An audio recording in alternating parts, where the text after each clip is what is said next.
நீங்கள் காவிரி பிரச்சனை தமிழகத்தினுடைய பயிர் பிரச்சனை மட்டுமல்ல, உயிர் பிரச்சனை. நம்முடைய விவசாயிகளுடைய வாழ்வாதார பிரச்சனை. கர்நாடக அரசு தொடர்ந்து ஆணையிட்டும் நம்முடைய விவசாயிகளுக்கு தண்ணீர் கொடுக்கவில்லை. விவசாய மக்களை பொதுவாக கர்நாடக விவசாயி, தமிழக விவசாயி என்ற கண்ணோட்டத்திலே பார்க்காமல் இந்திய விவசாயி என்று பார்க்க வேண்டும். அப்போதுதான் விவசாயியினுடைய கண்ணோட்டம் நமக்கு தெரியும். விவசாயி சேற்றிலே கால் வைத்தால்தான் நான் சோற்றிலே கையை வைக்க முடியும் என்று ஆளுகின்ற ஆட்சியாளர்கள் உணர வேண்டும். தமிழகத்தை பொறுத்தவரையிலே நியாயமான முறையிலே தண்ணீர் கிடைக்கக்கூடிய அத்துணை முயற்சிகளையும் செய்திருக்கிறோம். குறிப்பாக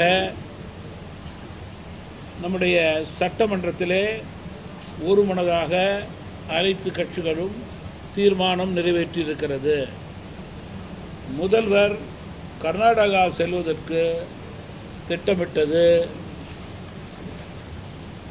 முடியாமல் போனதற்கு காரணம் கர்நாடக அரசு அதற்கு இசைவு தரவில்லை. ஆணையம் கூறியும் தண்ணீரை கர்நாடக அரசு கொடுக்கவில்லை. இறுதிக்கட்டம் நம்முடைய கடமை, நம்முடைய உரிமையை நிலைநாட்ட வேண்டும்.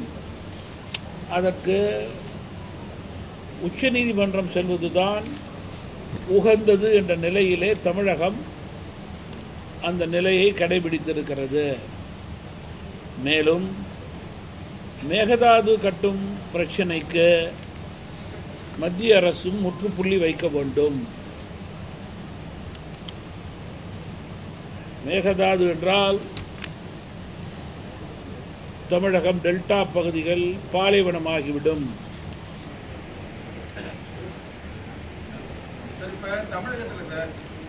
தமிழகத்தில் முதலமைச்சர் இப்போ சமீப காலமாக அவர் பிரதமர் ஆகிறதுக்கு அந்த மாதிரி ஒரு முடிவு பண்ணுறாங்கன்னு சொல்லிட்டு பரவாயில்ல கருத்து தமிழ்நாட்டிலிருந்து ஒரு பிரதமர் வருவாங்க அப்படின்ற. நீங்கள் ஒன்று, நான் அதிகாரப்பூர்வமான செய்தி யாராவது கூறினால் அதற்கு பதில் சொல்லலாம். நீங்கள் சொல்வதை நான் வேறு மாதிரி நினைத்துக் கொள்கிறேன். தமிழகம் ஒருபுறம், இந்தியாவில் உள்ள அனைத்து மாநிலங்களிலும்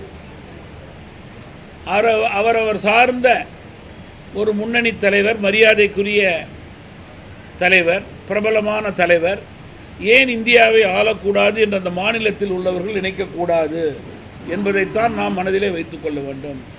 அந்த வகையிலே தமிழன் என்ற முறையிலே ஏன் ஒரு தமிழன் வரக்கூடாது நான் நினைக்கலாம், ஆந்திராவில் நினைக்கலாம், கேரளாவில் நினைக்கலாம், யூபியில் நினைக்கலாம். ஆல்ரெடி அகில இந்திய தலைவர்கள் அதுக்கு பொருத்தமானவர்கள் தங்களுடைய பணியை செய்து கொண்டிருக்கிறார்கள். அதனால் இதெல்லாம் சர்ச்சைக்குரிய விஷயம் அல்ல. அவரவர் சார்ந்த மாநிலத்திற்கு அவரவர்கள் நினைக்கக்கூடிய சிந்தனை தானே. அதில் ஒன்றும் கருத்து வேறுபாடோ தப்போ இருக்க முடியாது இல்லையா? ஏன் நினைச்சாங்க, ஏன் பேசுனாங்கன்னு கேட்கறதுக்கு என்ன? எல்லா மாவட்டத்திலையும், எல்லா மாநிலங்களிலும் நினைப்பது, தமிழகத்தில் மட்டுமல்ல இல்லையா?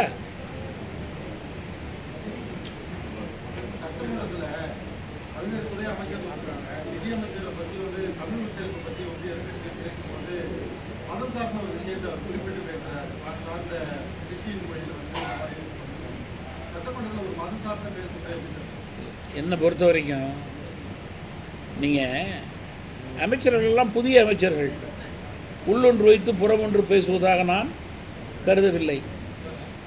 புரியுதா இல்லையா? நான் தான் சொன்னேன், ஒரு 6 மாதம் தான் இப்போ தான் பட்ஜெட் செஷனு ஆரம்பிச்சிருக்கு. ஃபஸ்ட்டு செஷன் ஓத்து டேக்கிங் செஷன் அது முடிஞ்சிச்சு. இப்போ பட்ஜெட் செஷன் ஆரம்பிச்சிருக்கு. இது முடிகிறதுக்கு இன்னும் 2 வாரம் இருக்குது. அதனால் மினிமம் ஒரு 2 செஷன்ஸ் அவங்களுக்கும் போகணும் இல்லையா?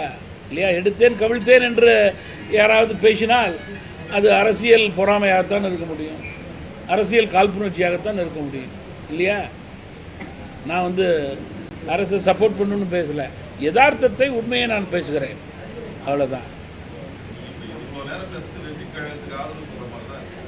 இல்லை, நீங்கள் வந்து நம்பர் 1 விவசாய கடன் கொடுன்னா அவங்களுக்கு நாங்கள் அறிவுறுத்துகிறோம்.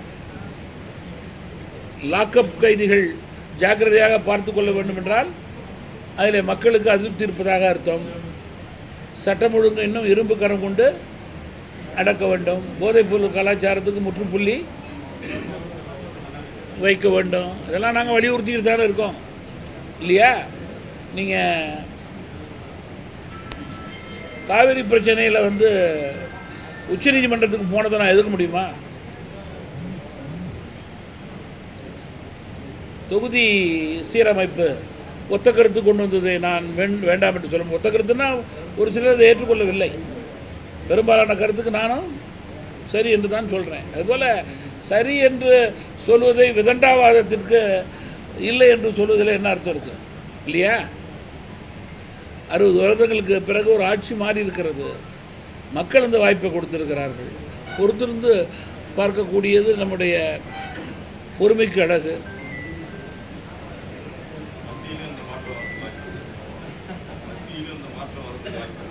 நீங்கள் புதிதாக இருக்கின்ற இளைஞர்கள் மத்திய அரசின் மீது மிகப்பெரிய அதிருப்தியை வெளிப்படுத்தி கொண்டிருக்கிறார்கள், அதில் மாற்று கருத்து கிடையாது. அது போக போக அதனுடைய